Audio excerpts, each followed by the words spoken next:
Bonjour et bienvenue à nouveau sur la chaîne YouTube du site Par la foi. On poursuit notre survol de la justification chez les pères de l'Église avec Théodorète de Cire. Théodorète de Cire fut l'un des grands historiens ecclésiastiques de l'Antiquité à la suite de Eusèbe de Césarée, mais il écrivit aussi des commentaires sur divers livres bibliques, et une partie de sa formation se déroula sous les auspices de Jean Chrysostome. Donc on ne sera pas surpris de trouver chez lui des formulations similaires à celles qu'on a déjà constatées chez Chrysostome, et ça confirmera notre analyse de Chrysostome de parcourir ces textes. Donc sans plus tarder, je vais lire quelques citations et j'offrirai des commentaires tout au long. Première citation sur Éphésiens 2:8, Théodorète de Cire dit « Tout ce que nous apportons à la grâce est notre foi, et pourtant même dans cette foi, la grâce divine elle-même est ce qui nous rend capables. Car Paul ajoute, et cela ne vient pas de vous, mais c'est un don de Dieu, cela ne vient pas des œuvres afin que personne ne se glorifie. Ce n'est pas de notre propre chef que nous avons cru, mais nous sommes venus à la foi après avoir été appelés. Et même lorsque nous avons cru, il n'a pas requis de nous la pureté de vie, mais approuvant la simple foi, Dieu nous a accordé le pardon de nos péchés. » En grec, les formulations sont assez similaires à celles de Chrysostome, comme je le disais. Il y a monen ten pistin, par la foi seule. Un peu plus haut, c'est exactement la même formulation. On voit que ce qui s'obtient par la foi seule, c'est le pardon des péchés. Donc une compréhension légale. Là, il est question de rémission des péchés, il n'est pas question de transformation à ce stade. Dans une autre citation que je vais vous lire, il développe encore un peu plus cela, un commentaire sur Romains 3, les versets 22 à 23. Il, dit-il à propos de Paul, il a brièvement montré que tous étaient coupables et avaient besoin de la grâce, justifiés gratuitement par sa grâce, par la rédemption qui est dans le Christ Jésus.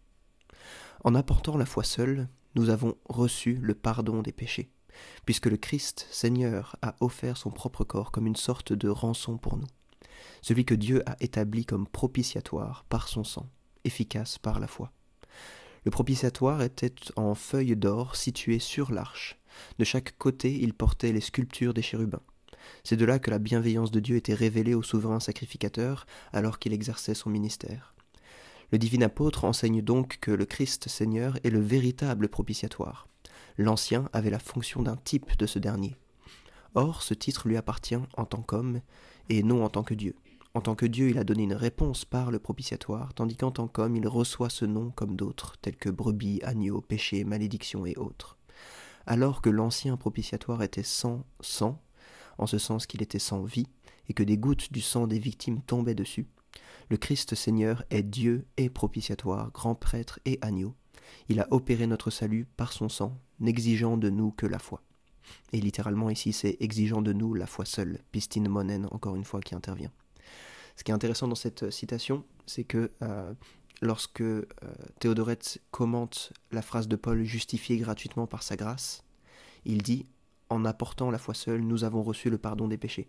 Donc la justification pour lui est interchangeable avec le pardon des péchés. Une autre citation qui est citée par Needham dans un livre que j'ai déjà mentionné dans d'autres vidéos, lorsqu'il survole les pères, il apporte cette citation qui dit « Je m'avoue misérable, oui, 3 fois misérable, je suis coupable de nombreux égarements. Par la foi seule, j'espère trouver quelque miséricorde au jour de l'apparition du Seigneur. » Dans une autre œuvre de Théodorète, celui-ci dit une chose assez similaire, un sermon en fait, il s'agit d'un sermon de Théodorète. « Moi, je suis celui qui efface vos transgressions à cause de moi, et je ne me souviendrai plus de vos péchés. » C'est une citation d'Ésaïe 43, 25. En effet, ce n'est pas par des œuvres dignes de louange, mais par la foi seule que nous avons obtenu le bien mystique. Encore une fois, mones pisteos. Le divin apôtre s'est ainsi écrié « C'est par la grâce que vous avez été sauvés, cela ne vient pas de vous, c'est le don de Dieu afin que personne ne puisse se glorifier. » Donc on voit que Théodorète revient un peu sur les mêmes textes, et à chaque fois il met en lumière le fait que c'est par la foi seule que l'on obtient cela, pas par une pureté de vie, pas par des œuvres dignes de louange, et on voit que la justification que l'on obtient par la foi seule équivaut à la rémission des péchés pour lui. Donc ces extraits vont certainement dans le sens de l'analyse du maître, pour ainsi dire, de Théodorète, à savoir Jean Chrysostome, que nous avons offerte. La justification a un aspect forensique évident, la rémission des péchés. Elle s'effectue par la foi seule, pas par la pureté de vie, pas par des œuvres dignes de louange. On voit bien qu'il n'a pas là en vue uniquement des œuvres cérémonielles ou des sacrifices. Le livre que je mentionnais donc est le suivant, et je vous recommande vraiment à la lecture, en particulier le chapitre rédigé par Needham et celui sur Augustin par David Wright, il me semble. Je vous dis à la prochaine fois pour le survol d'un autre père de l'Église.